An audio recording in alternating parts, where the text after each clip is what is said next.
Kaya mga kabuknoy, meron tayo sisir sa inyo mga kabuknoy na slip dun sa kanyang inmax na lustred yung kabitan ng tambutso. Yun, sisir sa inyo mga kabuknoy kung paano gawin natin yung ano, yung lustred ng kabitan ng tambutso ng inmax na hindi na kailangan baklasin yung kanyang cylinder head. Kaya pakita ko muna yung problema ni boss. So yung una mga kabuknoy, na-pull out ko na yung isa yung naputol, ay yung isang bolt, pull out ko na. So gagawin natin sa pangalawa, lustred to, ayun. So pakita ko na mga kabuknoy.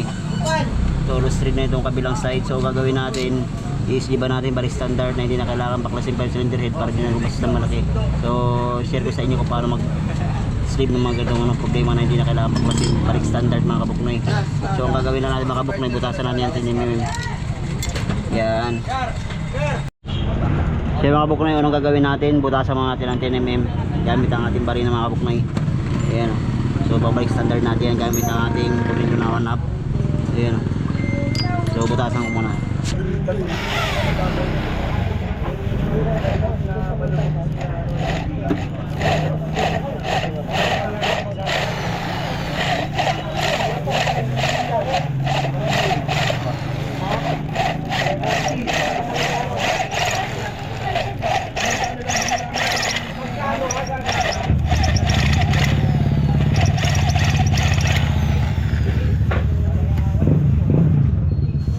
Yan guys, nabutasan natin 10mm. So lagyan natin ang thread na 1/2.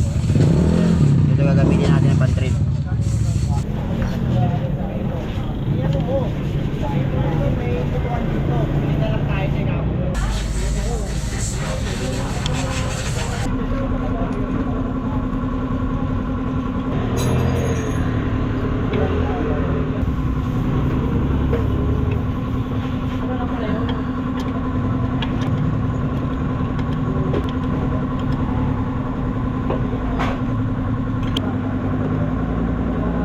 Okay guys, ngayon guys, ayan,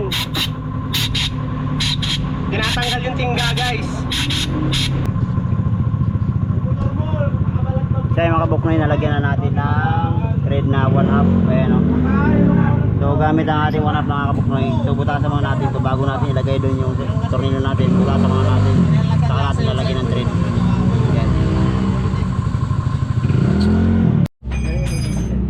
Yan guys, nabutasan ko na yung bolt. Ayan. So bago natin ilagay mga kabuknoy, nilagyan ko na rin ng thread yan. So gagamitin natin mga kabuknoy, ilagay natin ng Loctite. Ayan. So ito na yung bolt na ilalagay natin, yung stud na pang reader. So try natin mga kabuknoy bago natin ilagay yung bolt. Ayan. Ayan. So salpak natin mga kabuknoy, ilagay natin Loctite para maikabitan natin yung ating sleeve.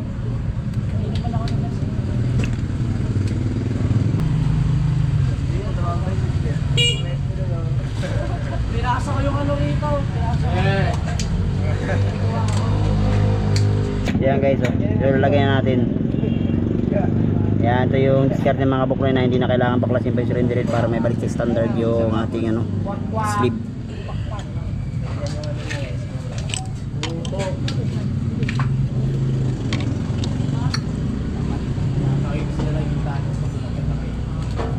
So yan, natanggal ko na yung yung sleeve, ayun, nakabitan natin. So lagyan natin, pantayin muna natin.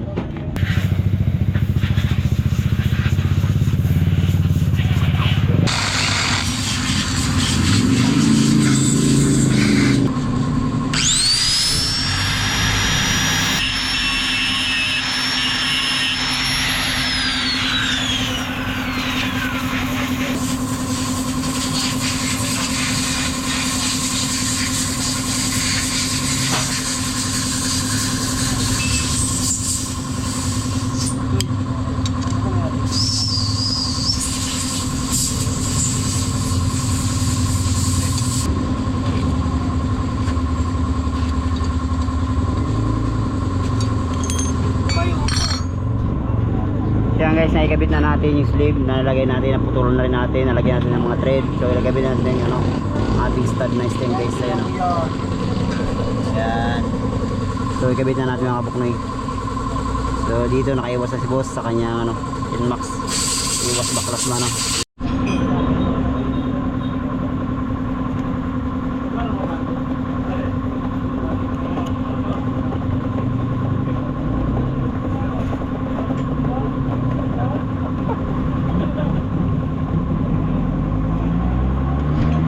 Ayan guys, naikabit na natin lahat, kabit natin ang butso. So dinala sa akin mga kabuknoy yung kanya Inmax.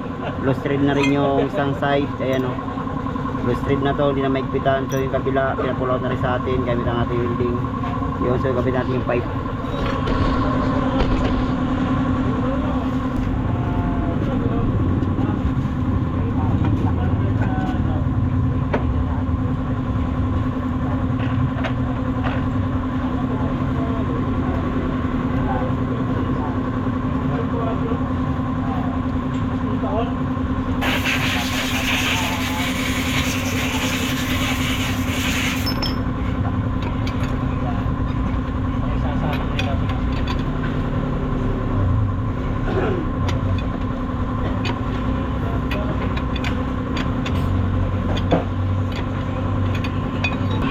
Yan guys, goods na. Nakabit na natin yung pipe. So kakabit natin yung ano, battery para matry natin kung may singaw wala.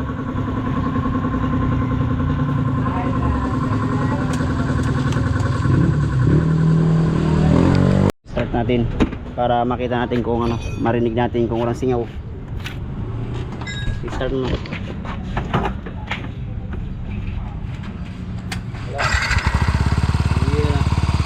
Goods na mga kabuknoy.